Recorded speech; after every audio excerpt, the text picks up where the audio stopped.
So, welcome back to my channel. Arsenal have lost today 2-1 to Wolves. Third home loss in a row. Joining today, my partner in streams, Albert. How you doing, mate? Well, have you seen the film? Have you seen the film Groundhog Day? Yeah. Yo, Bill Murray was in the stadium, man. It's the same old thing, man. Same old Arsenal, isn't it? Yeah. A lot to talk about, mate. Thanks for having me on. I'm glad we can collab together on your channel today. So thanks for coming on yesterday as well. Yeah, no problem, man. No problem. So, yeah, first of all, if you're new to the show, guys, make sure you hit the subscribe button. Make sure you turn the notification bell on as well, because we're going to do a lot more live streams and that. So, Albert, tell me in your own words, mate, what did you make of that? Well, let's start with the team lineup. We had a couple of changes from Leeds, didn't we? So Saka was in from the start, and David Luiz came in for Rob Holding. I guess the only positive I was glad to see was we played a flat back four, like I said to you yesterday, because when you're playing at home, you need to be the one in the ascendancy on the front foot. So, it's just I was pleased with the lineup, I'll be honest with you, but sort of there was a bit of a stop-start, obviously, with the. Hopefully, Raul Jimenez is okay for Wolves, because that looked a sickening head clash, man. Yeah. And I think both teams are kind of, because it took about 10-15 minutes to get a restart. But in regards to Arsenal, it's the same old story, Ross, mate. We don't start games very well. The build-up is too slow. I couldn't understand the positioning, in particular with Ceballos and Granit Xhaka. It was almost like, at times, I felt like Ceballos was playing as a right back. Yeah. And the same with Xhaka on the other side. I understand about a team having structure, but we're having structure to the point where the players haven't got a license to do anything.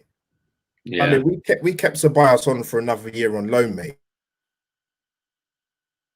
Like in the live stream, when we re-signed him, I wasn't too sort of bowled over or breaking out the party pop. But yeah, mate, it's just a typical first half performance, what I'm used to seeing most of the time, to be honest with you, mate. Yeah. I think I might have lost you a bit there, Ross. Yeah, no. Are you still there, mate? I can hear you. Your picture's frozen, though. You still there? Yeah. I'm back. Sorry, mate. I think it's me that paused, isn't it? Yeah. Sorry, mate. But yeah, the first half was the typical first half I've seen from Arsenal, mate. 2 shots on target. Yeah. Oh, I've lost him. So, if you're just watching it now, Arsenal have lost 2-1 to Wolves. Third straight home loss. Let's see if I'm getting back on. You back? Good, man. You know what? The thing is, the internet should be good at this time, man, because it's late. Yeah. Shouldn't be too much traffic. But yeah, like I was saying, the first half, 2 shots at goal. Aubameyang non-existent again. It just wasn't. I thought after about when Wolves got the goal,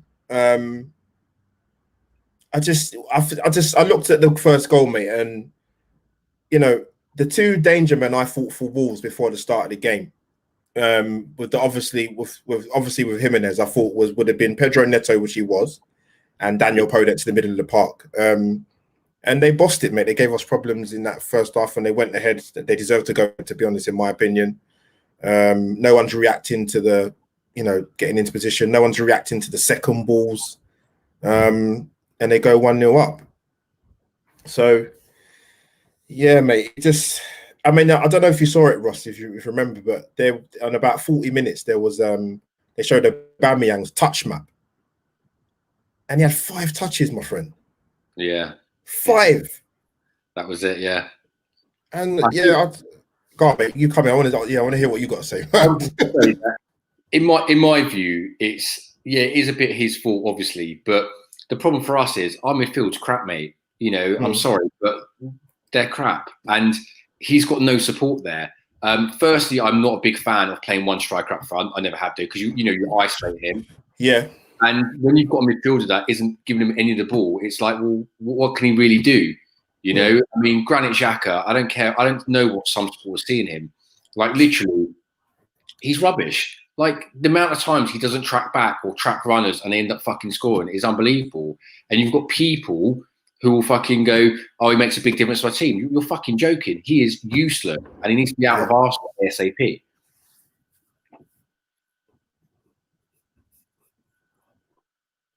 Still there, mate? You back there? Yeah. Again. That's it, mate.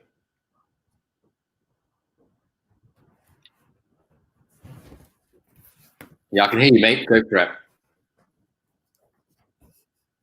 Can you hear me? Can you hear me? Can you hear me? Back again. Yeah, I can hear you, mate. I can hear you. Bloody hell. Yeah. Go on, you said about the midfield. Sorry, mate. Yeah, just Xhaka, mate. Absolutely fucking tonk, you know, just crap. I don't know what he does, mate. He's not an attacking midfielder. He doesn't score any goals. He doesn't track runners. He doesn't, you know, protect the back four. I just don't get what he does. I really don't. But the funny thing is, Ross, like, you have Arsenal fans say to you, oh, like, he's a passing ability, and I'm like, where? Yeah, like, you're a professional footballer. Yeah, if you're a professional footballer, you should be able to pass a ball. No one's expecting you to whip like David Beckham, but passing is just a standard skill, right?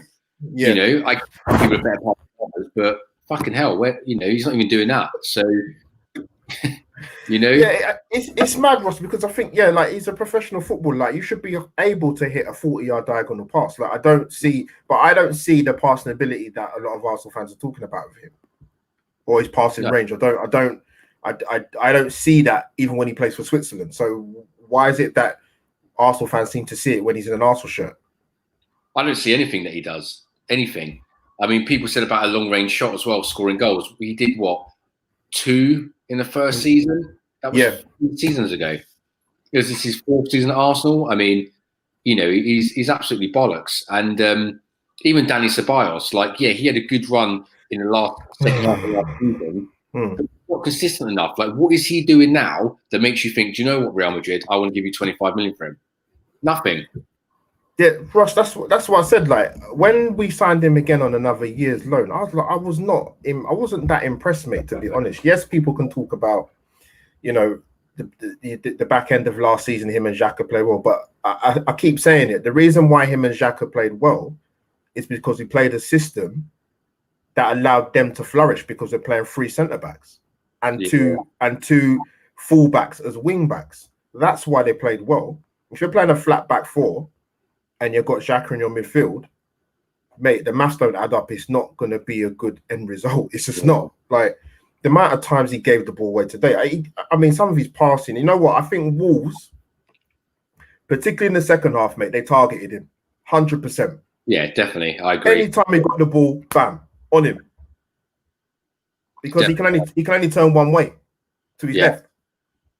Absolutely, mate. I mean, even the fact about the defense, people say he's fixed the defense and stuff like that. See, I don't even think that's true. I mean, don't get me wrong, Gabriel's been brilliant, and it was another great header from him today. Yeah. But from what I've seen in the defense, all they've done is put more people behind the ball. Now, that's not actually fixing your defense. Yeah, you know, collectively as a team, you're defending better, right? I get that, which is what we didn't do under Wenger. But the defense isn't actually better. Does that make sense? Yeah, of course it does. Back to a flat back 4, and we just get exposed again. Yeah, and I feel sorry for Gabriel, like, Ross, because this is his first season at Arsenal, right, in the new league. And for me, he seems to be the more reliable defender than the ones we've actually been at the club for a good 4 or 5 years. He's the one marshalling. Even with, you look at the second goal, for example, right? He's the only one that attempts to make a challenge. I mean, I don't know what, you know, we and you can't even say that. You might disagree, you might agree, Ross, or people in the chat, but I wouldn't say Wolves exactly cut Arsenal open, but we was always susceptible to the counter-attack. I mean, look at the second goal. Traore just spins Ceballos and Xhaka in one movement. I don't know what the hell Bellerin and David Luiz were doing, because somebody's got to come out to Pedro Neto and take him out or block the shot. David Luiz has got his arms folded behind his back. Bellerin's looking towards Leno. And even when Leno makes the save, the only one that actually responds is Gabriel. Yeah. And then you had a nice bit of you had a nice bit of skill from Daniel Podence. We just flicked it over to Gabriel, and 2-1. So, oh man, I don't know. And I don't know. Arteta, right? I mean, even on that goal though, the point I want to make as well about the goalkeeper is Leno saved us in the game the other day. He made some great saves, but again, he makes the same mistakes time and time again. When the ball came to him, he parries it and he pushes the ball in the centre of the goal a few yards out. How many times have he done that and they've scored from it? When does he get to the point where he learns to parry it away from the goal or at least far out? So at least if someone hits it in, they've got to hit it in by the edge of the 18-yard box. You know, he just does the same old shit every time, like parries it in the middle of the goal and they score. Yeah, I mean, there's so many, I didn't at the time. Obviously, I watched the game, but I didn't really think of it at the time. It's only when you've kind of raised it now with Leno. But I mean, even like I said, the build-up play towards it, to me, it was they just cut through us so easily. I mean, yes, Traore he's a quick player, but the way he just spun Xhaka and Ceballos out the game, I thought, flipping hell, man. And then you're letting the guy run through on goal. And like I said, I look at Luiz and I look at Bellerin. I have to think to myself, one of you has got to commit and take this player out or give away the free kick or do something. Don't let him run and have the shot. And then even then, you don't respond to the second ball. Yeah. And again, you know, when we saw the team lineup, for example, going back to that, Willian starts again. Yeah.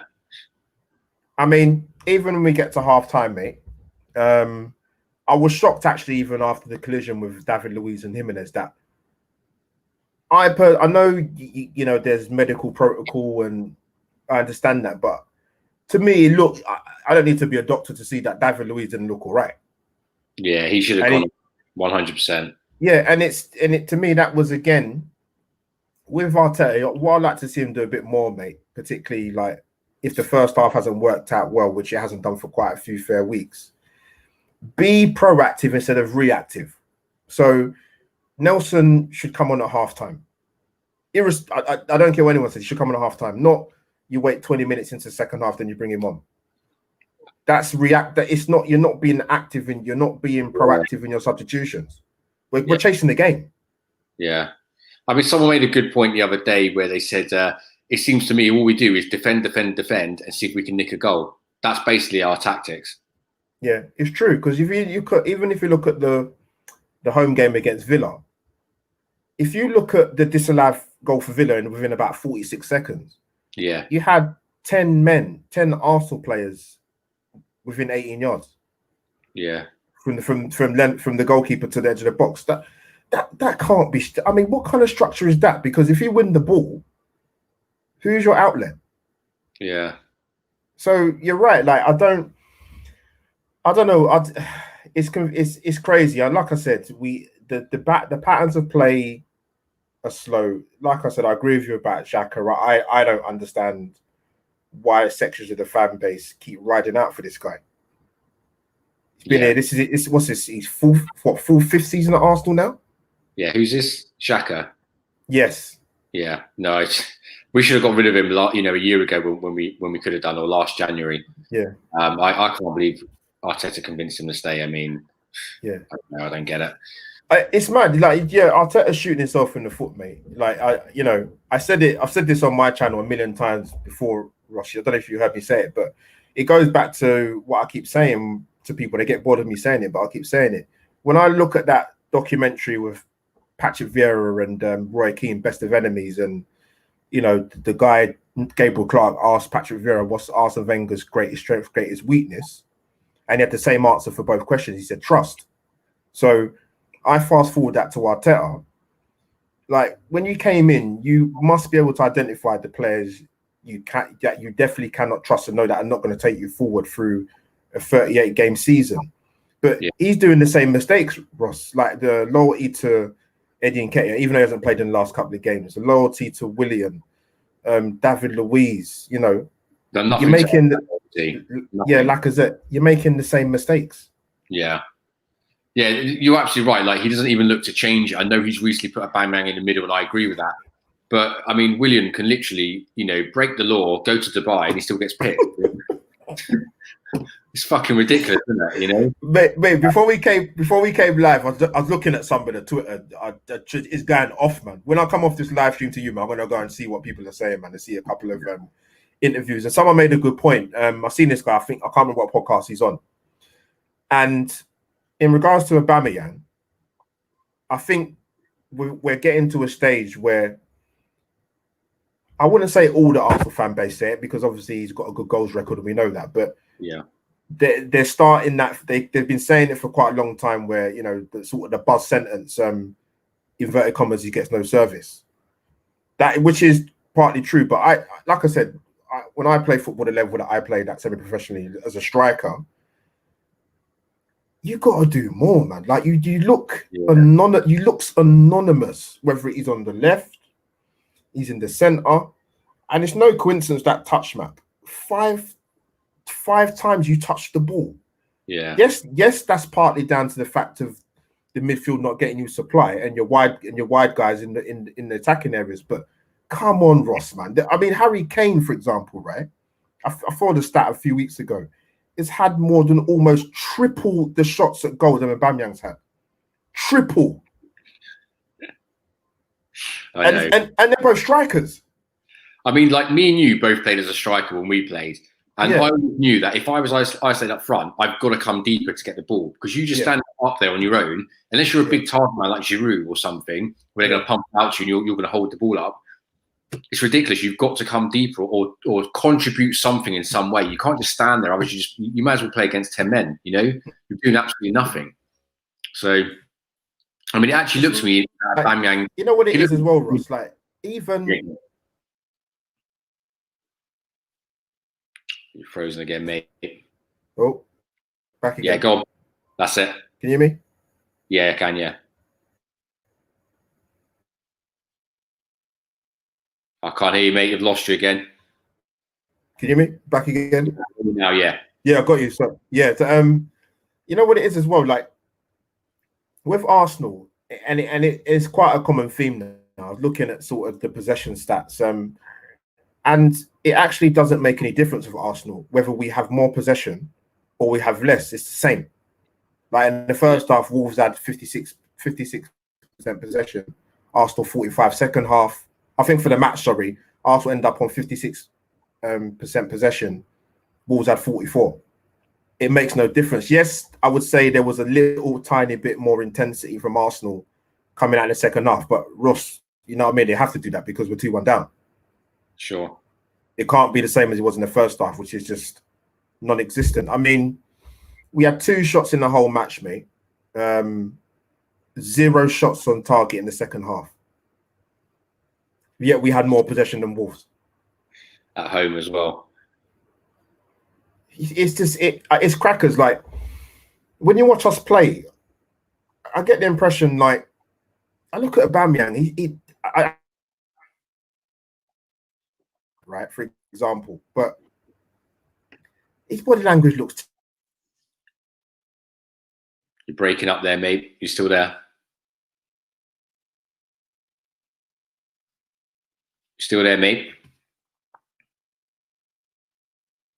Right, it sounds like he's gone again.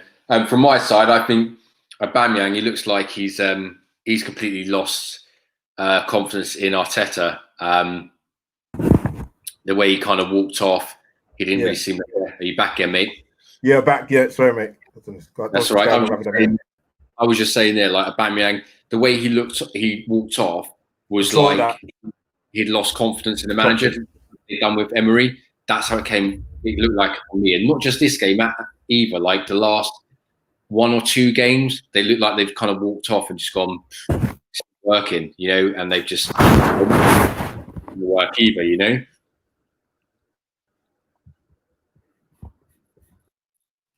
You there, mate?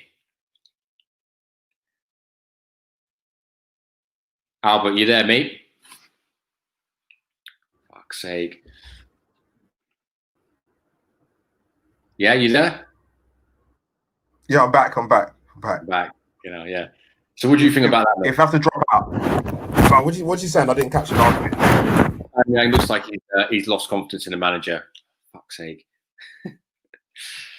So yeah, guys, from my side, I just think Aubameyang's lost the confidence of manager. The way he walks off, it doesn't look like he's interested. It doesn't look like he's here we go, add to stream. You back, mate?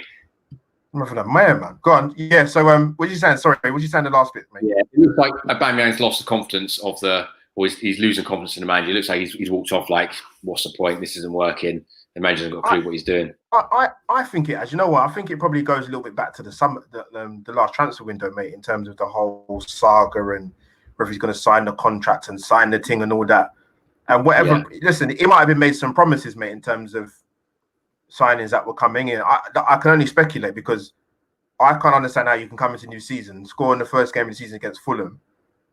You've got one other goal in Europa League and the penalty against Man United, but he's looked a shadow, mate, of the player that he's been. But then I think it's a mixture of both, mate, where you can talk about the creativity, but then to me, he needs to do more. His body language is horrendous. Yeah. I know you're not playing in a team that's not winning, but show a bit of something. I look at someone like Kieran Tierney, even though it might not be going well for the team or as him as an individual. I see someone that's got a bit of spirit and a bit of fight, and you don't necessarily have to put your foot in to go and hurt someone, but just show something. Like show him, yeah. Like you said, his body language when he came off at the end of the final whistle, I thought, wow, like that was not good, man. But we knew who their danger men were. That's the thing. It's not like they're a secret. I think too many Arsenal fans hung on to the fact that Wolves have had a bit of a slow start in some of their games in the first 45 minutes. But I'm thinking to myself, come on, Arsenal fans, be honest with yourself. What confidence have the Arsenal players given us as fans going into the last 5 or 6 Premier League games? They haven't. Yeah. You know, like I said to you before, like going into sort of these last 3 games, like the Leeds, the game today, and we've got Tottenham next week. I saw some very, how can I put it, unrealistic points return from them games. I saw people saying 6, some people saying 7. I'm like, no, I can't see where we're going to score the goals to beat these teams. Yeah. So it's like 1 goal in 2 games. Yeah, I know. 1 penalty and 1 header by Gabriel. That's our goal of the month competition. And you know what, Ross? The only good thing about Gabriel scoring that goal today, which was a brilliant header, by the way, because he was getting manhandled by the defenders. Yeah. He scored from open play. Yeah.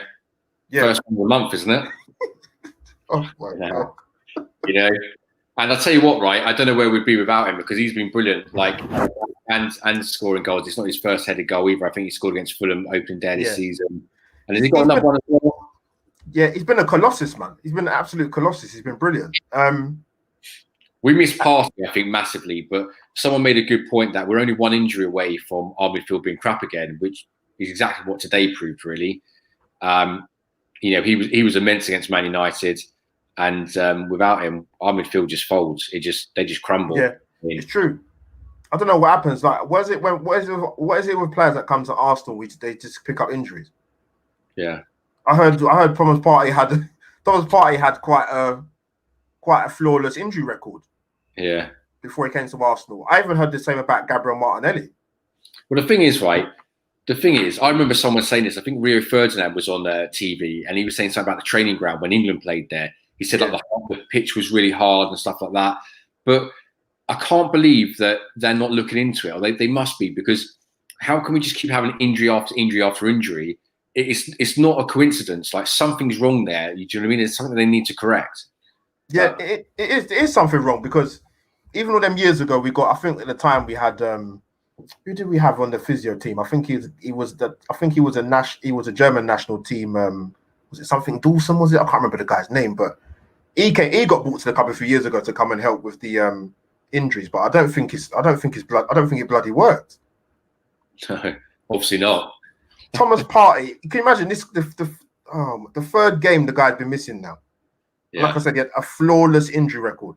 Come to Arsenal, and the thing I don't understand, I don't hear anything from the club to say what the problem is or how long is he going to be out for. Yeah. I've heard nothing. Yeah. But this For is where it nothing. goes back to like the people say about the boards and the owner Kroenke not giving a toss. I mean, back in the day, the club was really well run. They'd come out and say things of stuff they're doing or Yeah. what they're trying to do to compete and win. We don't ever hear anything. It's just like we're just like a boat in a river, just drifting away. Like, and you know, just, where's the direction? You know what I mean? Like we're just going round in circles and nothing ever seems to be happening. It's just. It's crazy, you know. Yeah, and then the thing is as well is right. What's I gonna say? People will go on social media, for example, particularly on Twitter, in regards to i.e. a Joe Willock, and like they'll go in on someone like him, for example. Nelson actually to me made a little bit of a difference when he came on. He was a bit more direct and got down the byline, and got crosses in. Saka probably, I think, was his most ineffective game I've seen him play in the Arsenal shirt. But then, if you look at the dynamic and the setup of the team, how our midfield was performing, then I'm not that surprised he wasn't that effective. Saka, he tried, but not one of his better games. But we shouldn't be relying on the likes of a Saka and a Joe Willock to be getting us out of the hole on a consistent basis. We shouldn't be. Yeah. We should be bedding these guys in, but they're having to play because the most senior and the most experienced guys are not doing anything. Yeah. So they're going on Willock. I guarantee you, when we come off this live stream, you go on Twitter, you'll be seeing people hammering Joe Willock. Yeah. He's not good enough. He's not ready. But how are they going to be ready if you don't play them? Yeah. I agree. You either give them a run in a team or you loan them out. I mean, was Ainsley Maitland-Niles injured? Not even in the squad. He wasn't even in the squad, and he's an England international. I saw that Cedric was on the bench, Cedric Suarez, and I was just like, if I was Ainsley Maitland-Niles, I would fucking leave Arsenal Football Club. Yeah. You're not going to get a run, or definitely not under this manager.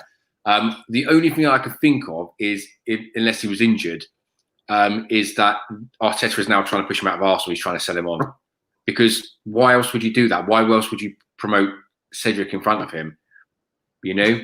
He's obviously thinking I can flog him to Wolves for 15 million, like at the start of the season. Because, you know, and the most annoying thing is, I know he's probably going to go somewhere like that. And you know what? He's going to excel. He's going to be really fucking good. Yeah.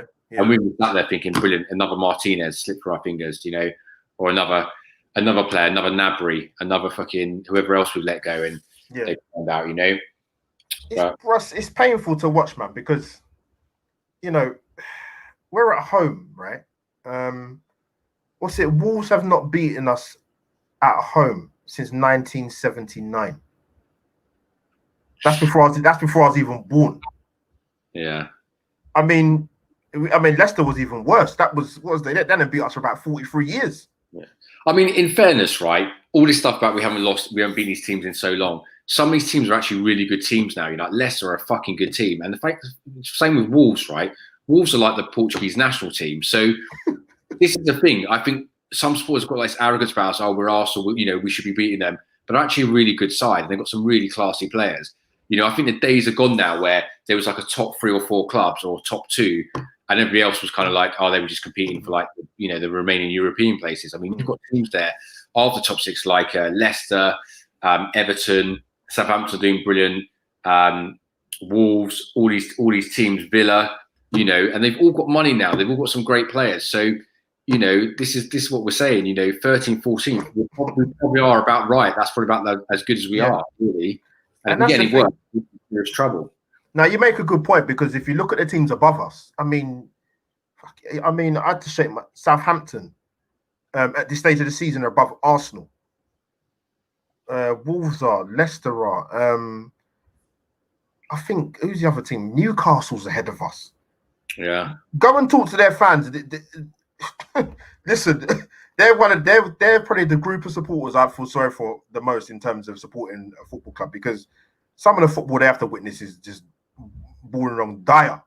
Yeah. I know they won on Friday night, but they've been winning a couple of times as well, man. So they're proper threaders.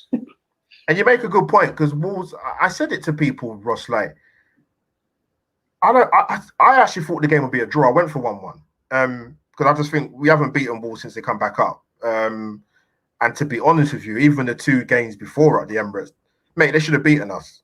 I was at the game. I was at the game last year at the Emirates last season when we got a 1-1 draw. I think Jimenez scored for them. Yeah, they should have beat us, mate. They should have beat us. They should have beat us 2 seasons ago when Mkhitaryan got us out of the mire. Can you imagine? At home at the Emirates. I mean, today, like, if Wolves, when it was 2-1, the game was tailor made for Wolves.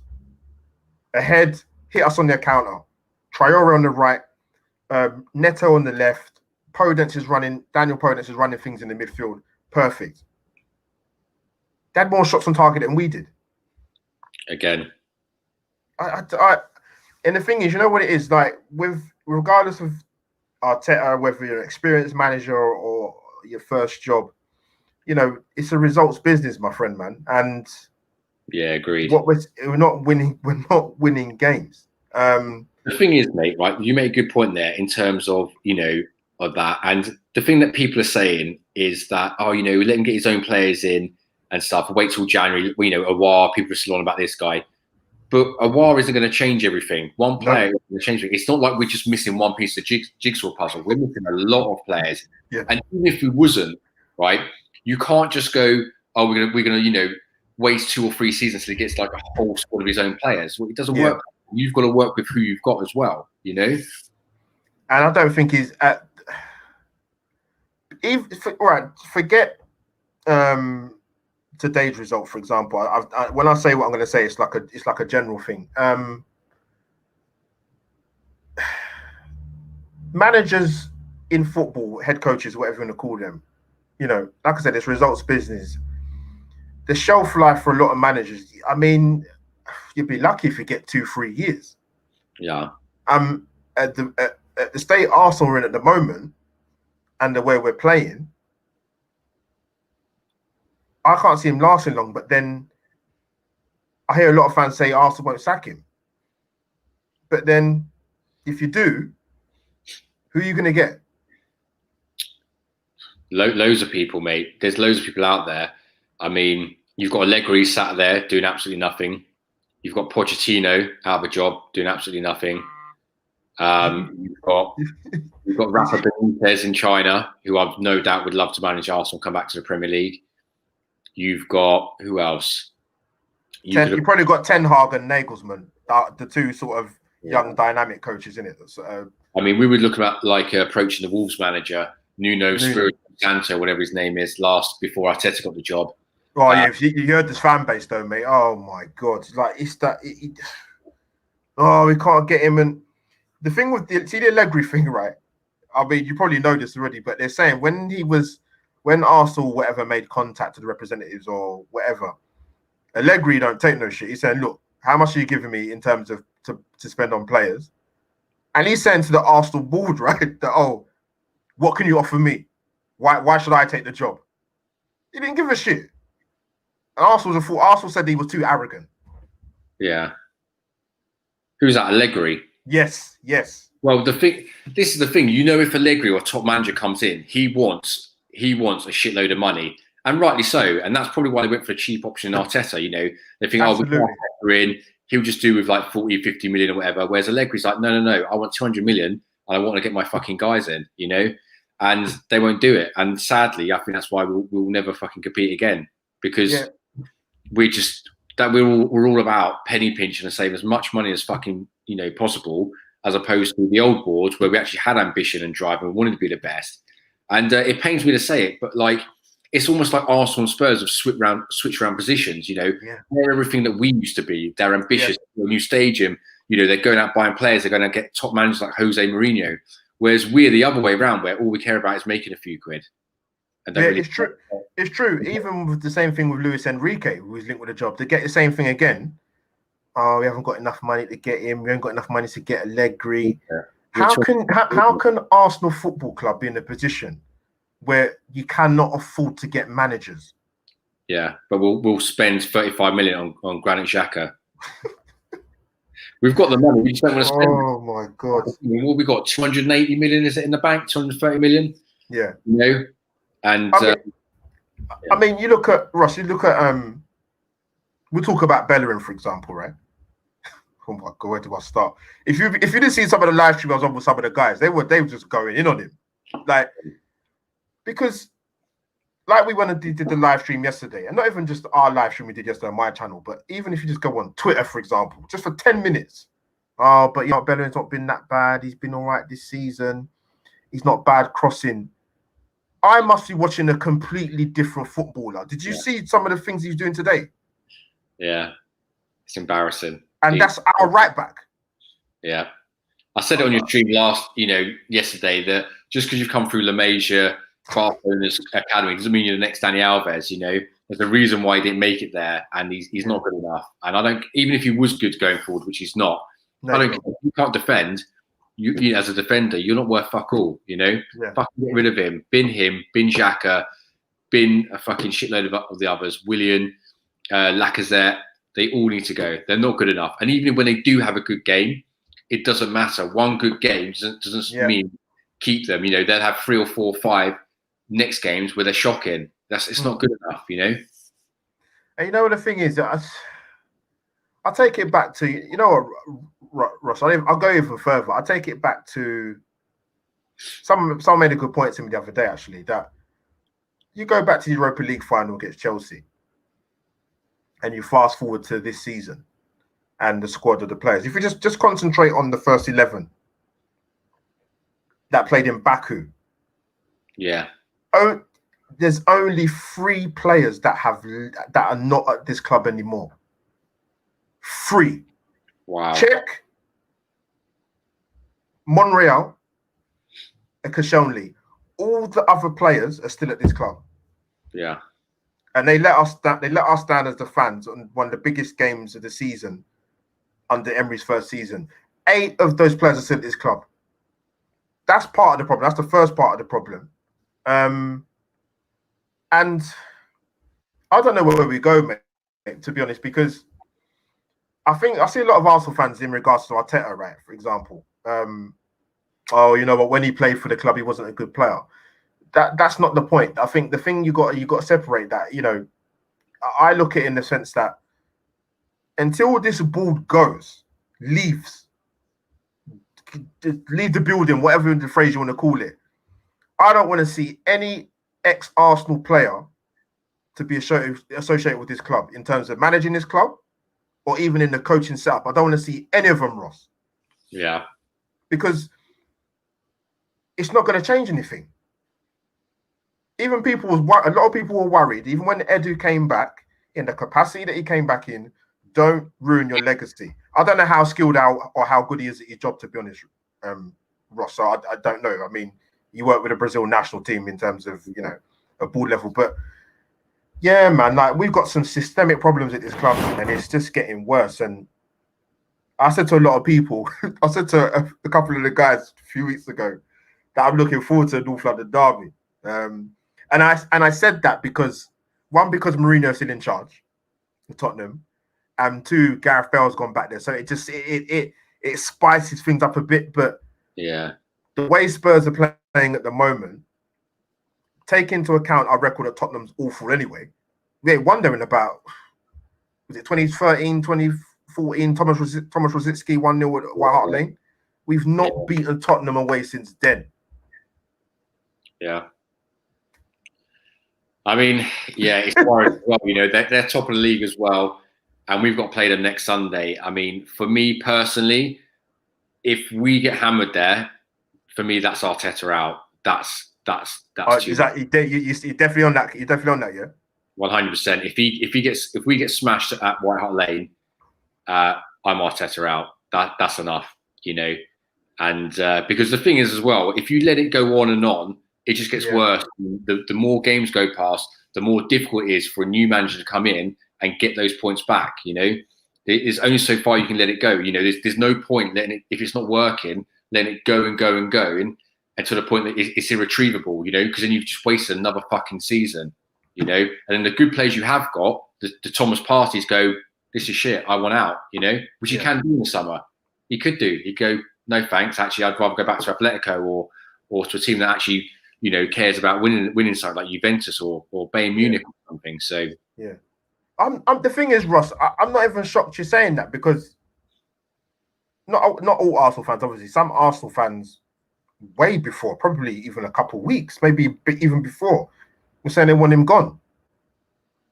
And the thing is, it comes back to what we say, mate. Regardless whether you're an ex-player, experienced coach, first-time job, if you're not getting the results, man, it's going to be peak. And the problem is, we lost the game to Aston Villa. We had the 2-week international break. We come back, not a great result against Leeds. Yes, we're down to 10 men. We come into this game today, knowing we're at home. Like I said, Wolves ain't beaten Arsenal away since 1979, and we lose. And we didn't deserve anything out of the game. So, and you know what it is as well, Ross. I can't remember what I was going to say now. It was going to say that. Yeah, it's gone out of my head. It'll probably come back to me, but yeah, I think just the rumblings before the international break, and then when we came back, have not helped. And obviously, the result today, the same personnel, just it's difficult to see where the next win is coming. Yeah, it is, because like you say, you make the point. Like if they do stick with him. And like you say, there's no easy games in the Premier League. I mean, we've got Southampton coming up in one of the Premier League games coming up soon, I believe. We're at home, but I don't think it makes a difference whether we play home or away. No. The performances are still poor. I mean, we bought on Lacazette. Did it make a difference when he come on? Not really.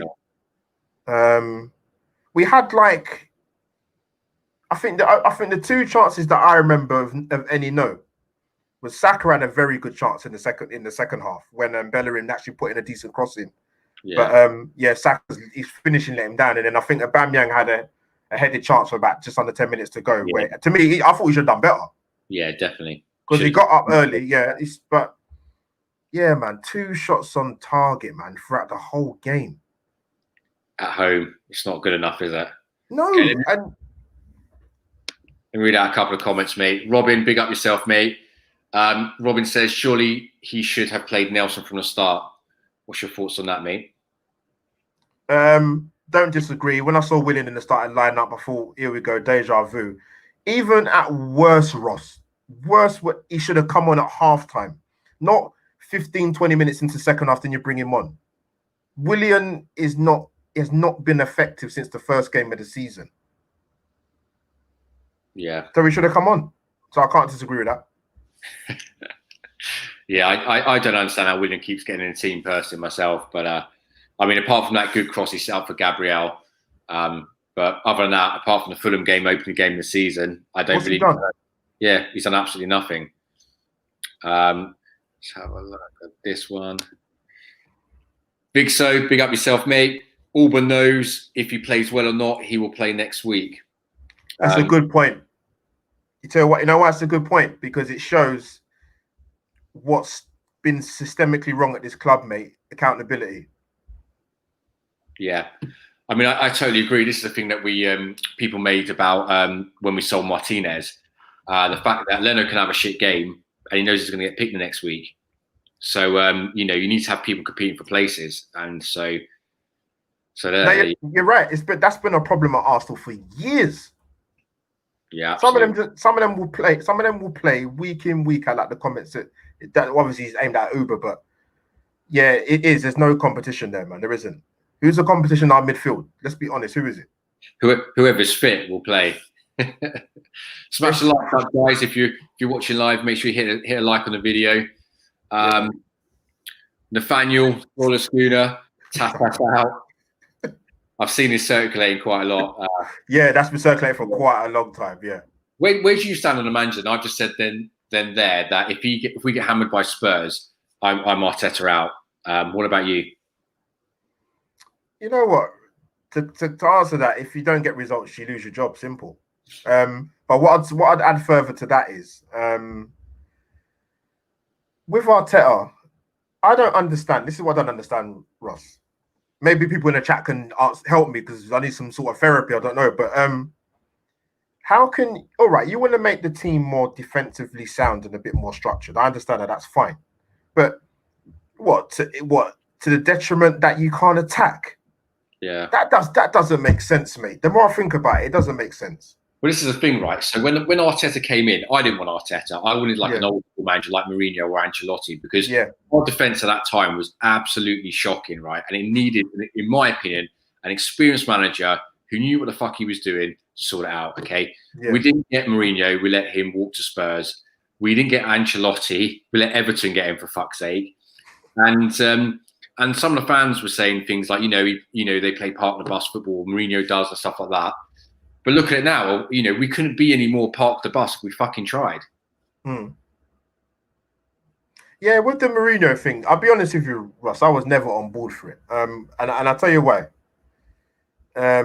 People would bring up the fact that the top of the league now, that's fine. You can bring that argument up, that's fine. But the reason why I was against it was when Mourinho was at United, right? I think for me, he's an elite manager, or not as elite as he might have been before. But I said to myself, if he comes back into football, right, Mourinho needs to sort of adapt his management style just a tiny bit, not even a lot, even a little, even 10% possibly. But because he's so stubborn and so arrogant, he won't. And with Mourinho, he's always had money wherever he's been. Yeah, he's never had to do a Pochettino where he took a team to the Champions League final without spending any money. Yeah, Mourinho couldn't do that. He needs cash. And so I know Arsenal obviously definitely inquired about him, but you got to give him money. Yeah, there's no way Arsenal could have got Mourinho right and sold Arsenal to him with the cash injection that we don't ever seem to have. We have spent money, don't get me wrong. The Kroenkes, we spent money over a number of years, but yeah, Mourinho wouldn't have. I couldn't ever see that happening at Arsenal, to be honest with you. Yeah, I mean, like, you make a good point about the money. I mean, the money has been available. We spent, what was it? Aubameyang, Lacazette, and Pepe were the most expensive front three in the Premier League. And then you go and whack 35 million on players like Mustafi and 35 million on Xhaka. So people saying he's not putting his money in his pocket is bullshit. We've had a weak mentality where we've bought these bullshit players who were just crumbled. They're not strong enough. Or the thing that I used to criticize Wenger for the most in terms of, he was by all these tricky wingers that were injury prone and they were tricky, but there's no solidity through the middle of the field. And it's just, we still seem to be paying for that. We need players who can, dig in, show some spirit, win the ball back, stuff like that. None of this. I mean, Xhaka, I can't even go on about him anymore. We need to bin him. And if you're a gooner who thinks he's good enough, fucking God help us, because he's absolutely shocking.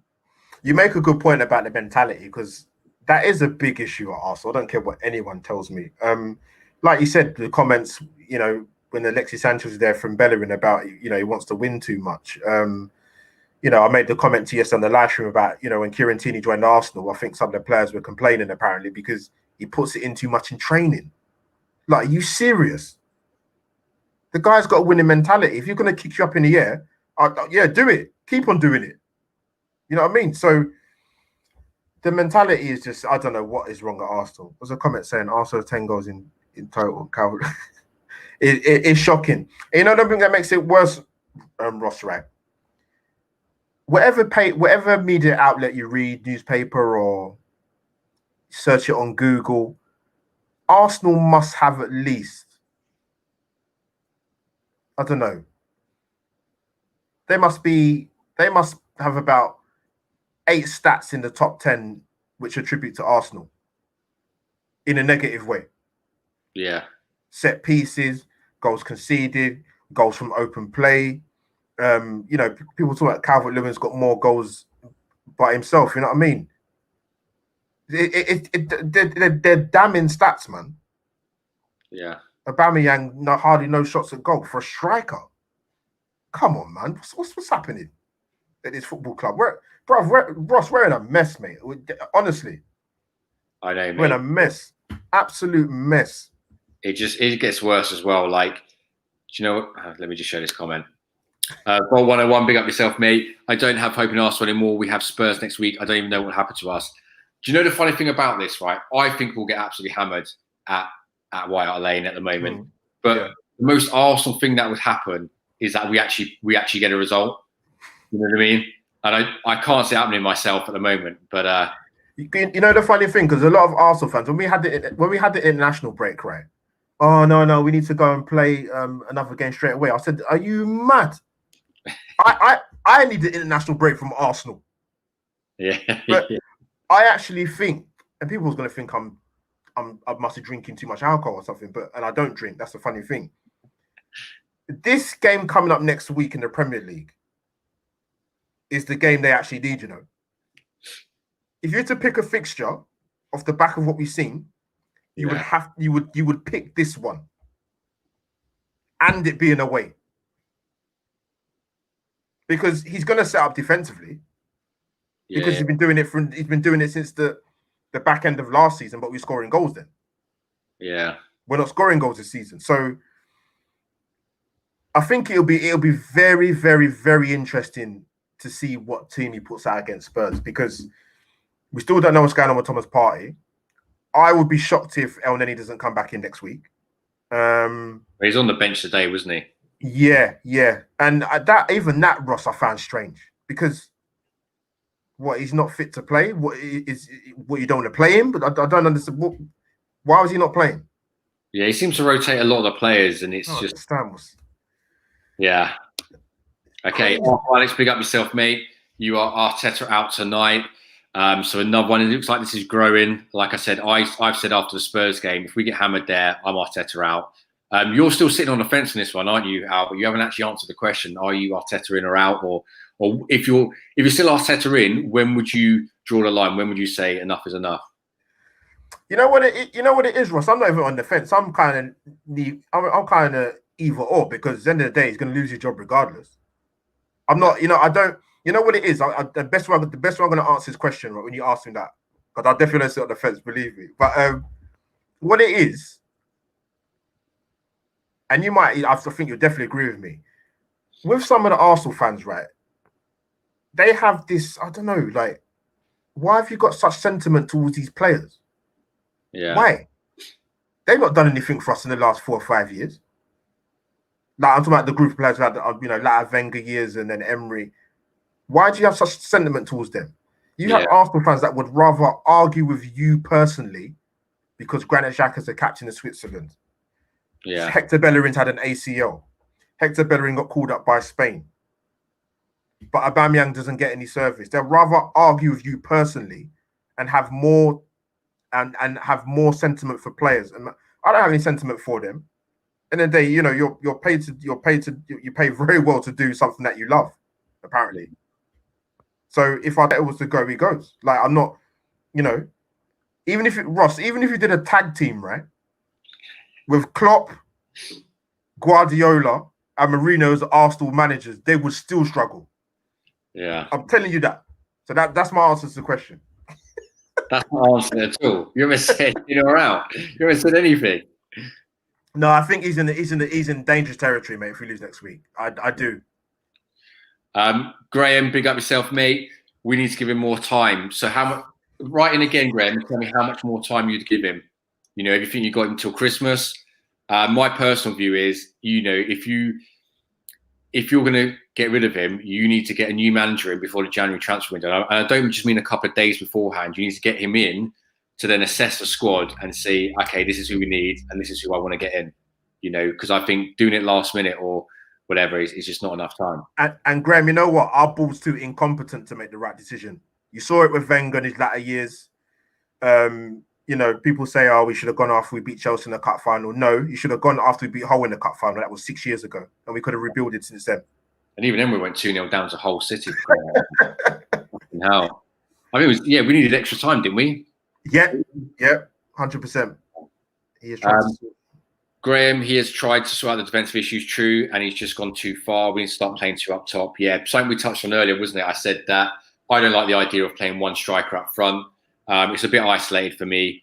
If anything, if Arteta can't get his players in time, he needs to work with the guys he's got. Now, exactly. 4-4-2, I think would suit it. If he played Aubameyang and Lacazette together in the middle, and he had, like, say, Saka on one wing on the left and Pepe on the right, yeah, that would make more sense. And then have Partey and El Neni in the middle, that to me that would make a lot more sense.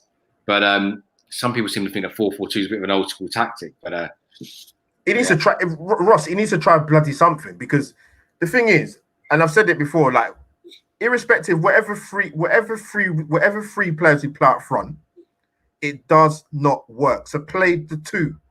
Yeah. Give us an extra midfielder, but then it's difficult because when you see the way our midfield performs, or is given the lack of license to perform coming from the manager, then you get what you get when you see week in, week out. Stale, dry, boring, pedestrian performances. Yeah, I mean that's the thing, isn't it? It's not the fact that we're losing; it's the manner in which we're losing as well. 100%. If we were putting like 100% effort in, we were all over them. We kept getting unlucky by the odds goal. You'd understand. But there's nothing. You know, there is no attack play. There's no shots on goal. We're conceding 20 odd goals a game. You know, we've had 3 home losses in a row. You know, where does it end? I mean, like Graham, end of the season. You'd give him to the end of the season. What if we're still 14th or 15th or 16th? Would you still give him to the end of the season? I mean, I'm looking at the league table, mate. It's shocking, bro. It's absolutely shocking. The thing is, like you said, Brighton are below us. I think Brighton will do us. We're 3 points ahead of Brighton. I think they'll beat us if we played them now. Yeah. I generally think that. I mean, they beat us last year, let's be real. Bro, Villa, Leeds, Newcastle are all above Arsenal. Yeah. -2 goal difference. No surprise. After how many games? How many games we played now? 10 games. 10 games, -2. I mean, Ross, I saw the stat. Was it Arsenal's worst? Was it Arsenal's worst goal ratio after the first 9 games of a league campaign since 1986? Yeah.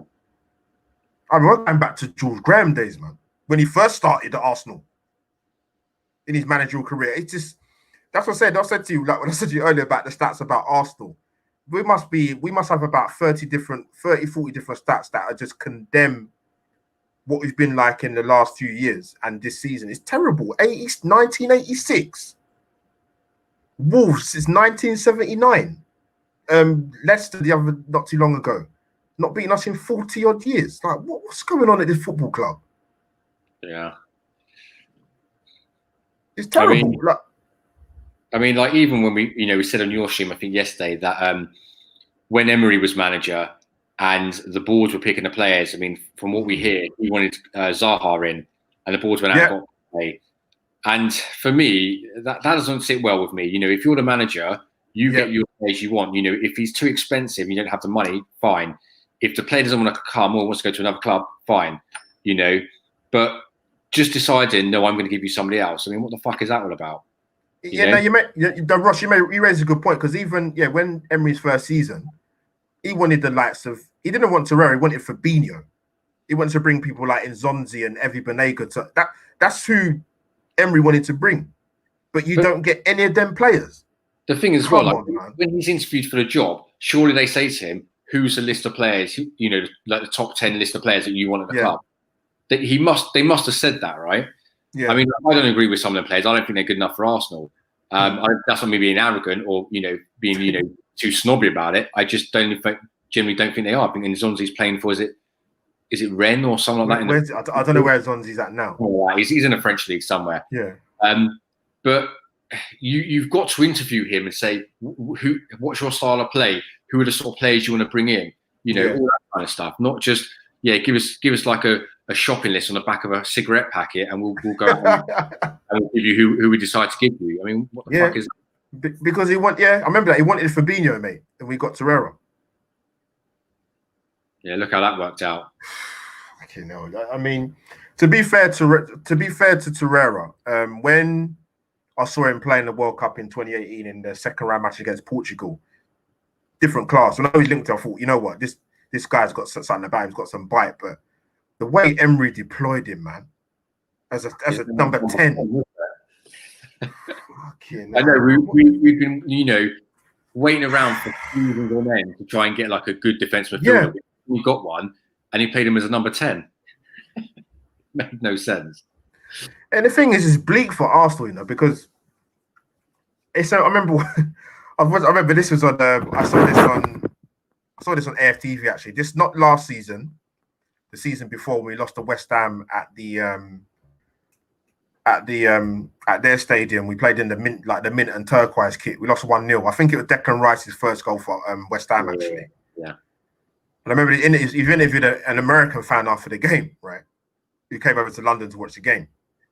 And he said the only way Kroenke's gonna leave is if he sells up or he dies. I said, fucking hell, is that really the only possibilities? But then Russ, you think about it, even if Kroenke, like, I'm not saying I wish death upon the man, obviously, but even if that happened, he's still got sons. Yeah, if he dies, it's just going to go down to Josh. They're still going to own the club. It's torture, mate. I don't know I actually don't know what the club are going to do, because we're not good at recruiting managers. We've proved that when, Wenger was at his later years, and the board was so incompetent. Ross, they didn't have anybody to come in. There weren't no options. They didn't make any planning or any contingency for when Wenger was going to go. Yeah, and in my eyes, he went a good 5 or 6 seasons. Absolutely, way too late.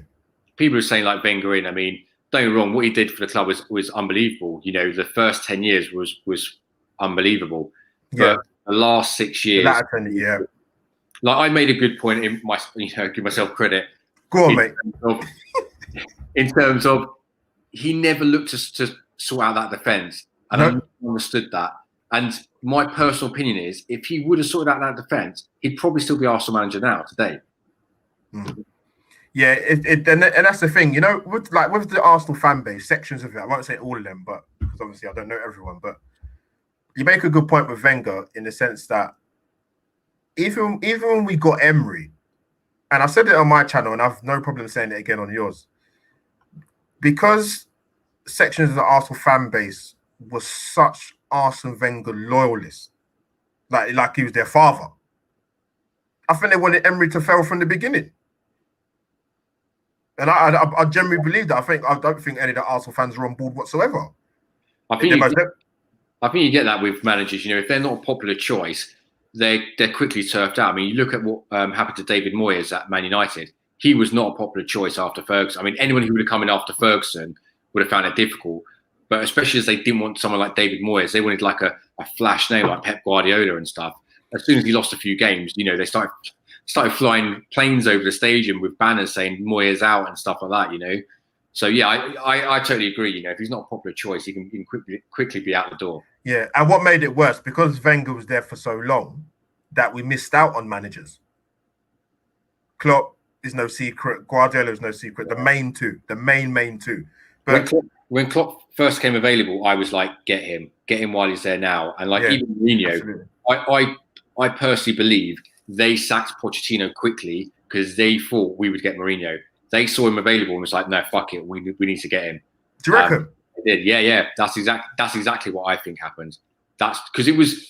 I know he's kind of like taken Spurs as far as he could, but to get sacked and just as quickly like that it was a bit much for me. And before you knew it, Mourinho was manager, and they could see what was going on at the Emirates, and they could see that we were going to sack Emery and we're going to need a new manager. And I think they acted. Yeah, I think they got him before us. Yeah, I do.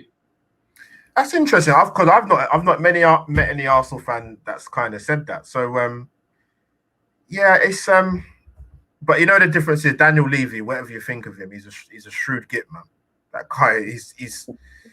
We don't have somebody like that in the Arsenal. If we do, then he must be hiding for the last 20 odd years, because I've not seen anyone like him. Daniel Levy's a piece. So he's a shrewd operator, man. Yeah, smash the likes up, guys. If you're still on the chat. Graham, if we sack Mikel, who do we go and get, and how do they fix this? Who would you go and get if we sack Mikel? I think realistically, and I've heard people say it in the chat. You mentioned it earlier, Ross, and that was I would say this for a short-term fix, because the problem at Arsenal, to fix Arsenal, is going to take. I'll come on to that, but I think Rafa Benitez is a viable option. Yeah. I think the stabilize is the key word, because Arsenal are not at a stage where we're going to be challenging for the league. We're not even at the stage we're going to be challenging for top 4. Yeah. So we need to stay. Failed already. We need to stabilize it. And for the second part of that question from Graham, cheers, mate. You know how you know what I worry about, and I said this before on my channel.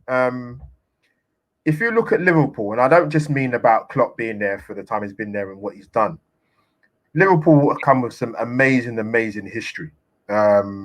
European Cups galore, fantastic footballers, good managers. But Ross, mate, they didn't win a Premier League within its history since it's the Premier League before last season. They hadn't even won a league title since the old First Division 1. You know what I mean? They've had great players like Suarez, Gerrard, Raheem Sterling when he first broke into the team. You know, Sturridge when he was on fire and no injuries.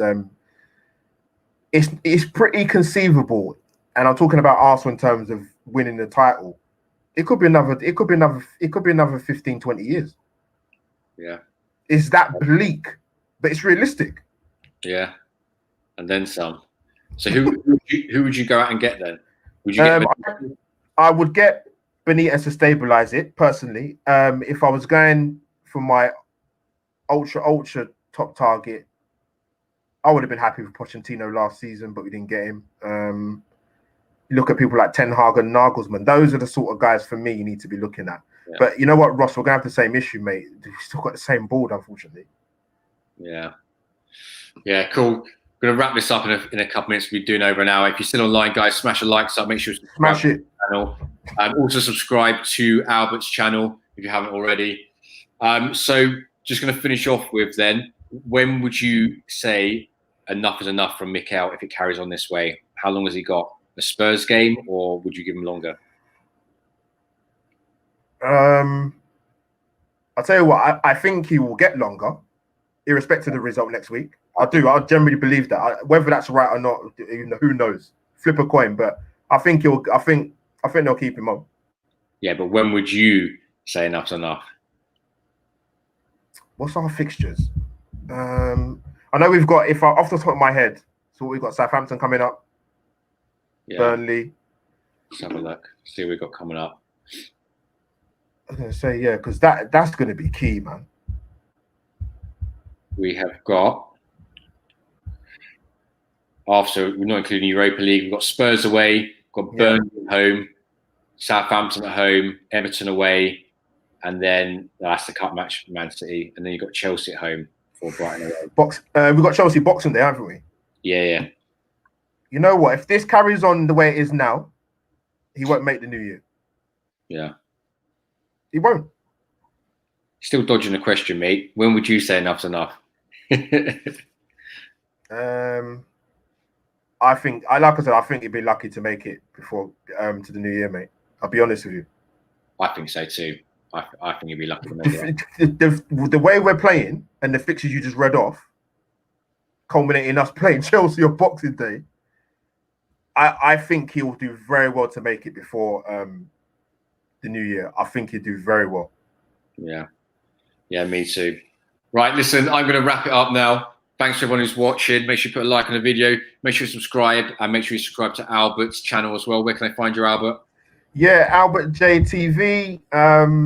Arsenal content, football-related content in general, and you can get me on Twitter and Instagram. I'm very easy to find, especially being called Albert anyway. Cool, man. It was good to do another stream with you. And we'll do some more regular stuff, aren't we, mate? Yeah, definitely. Absolutely, man. Absolutely. Cool, man. All right, guys. Thanks for everything, and see you on the next stream.